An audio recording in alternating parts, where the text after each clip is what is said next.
Today we will be presenting about David, exploring 3 areas of poor team functioning and recommending processes that the team should adopt in ongoing management. There were multiple examples of poor interprofessional communication displayed within David's healthcare team. For example, the dietitian advised that frozen meals were acceptable while the GP disagreed. Additionally, there was miscommunication between the social worker and OT, which resulted in an OT appointment being cancelled without David being informed, leaving him waiting and unsure who to consult. Poor interprofessional communication and unclear role understanding led to contradictory advice and appointment mismanagement. When team communication breaks down in an interprofessional collaboration, David is left confused and unsure whose advice to trust. Mistakes in this care then leads to reduced rapport between David and the health team. David's frustration rises as he must manage multiple appointments and coordinate information himself, thus creating dangerous gaps in his care and leaving him feel unsupported. David faced several lifestyle change all at once. He had to adjust his diet, meet new professionals, and manage different appointments. However, he was given repetitive and even conflicting advice from different providers. For example, the GP and dietitian gave opposite advice on frozen meals. The social worker and OT didn't follow up, and the psychologist's referral wasn't transferred properly. Those poor coordination left David confused and unsupported.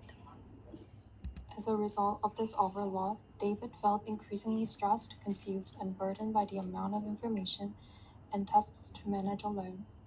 This emotional distress reduced his confidence and engagement in care, increasing the risk of non-adherence and poorer health outcomes. Unfortunately, David had to repeat his whole story at his first psychologist appointment, as neither his social worker nor his GP sent his information over. Evidently, there was a lack of adequate communication between these healthcare professionals about providing important patient history and what needed to be done in order to support the ease of transition and handover. The impact of this poor handover goes beyond frustration. David was forced to relive traumatic details over and over again, which increased his emotional burden and left him feeling exposed to many different people. This shows how gaps in communication between healthcare professionals can directly harm patient well-being and reduce trust in the healthcare system. This is emotionally, mentally, and physically draining for a patient, leaving them feeling unheard and unsupported.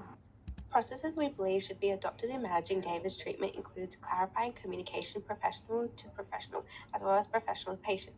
Communication between professionals should be improved by using messaging systems, video meetings, weekly check-ins on shared patients, and keeping patient history up to date. With these methods, it will minimize confusion to create a better patient experience. Communication between professionals and patients can be improved by clarifying the information shared across different healthcare providers. This helps prevent confusion from conflicting advice or complex medical jargon. Building on the previous point, using systems like shared calendars and weekly check-ins can streamline communication and ensure patients receive consistent, easy to understand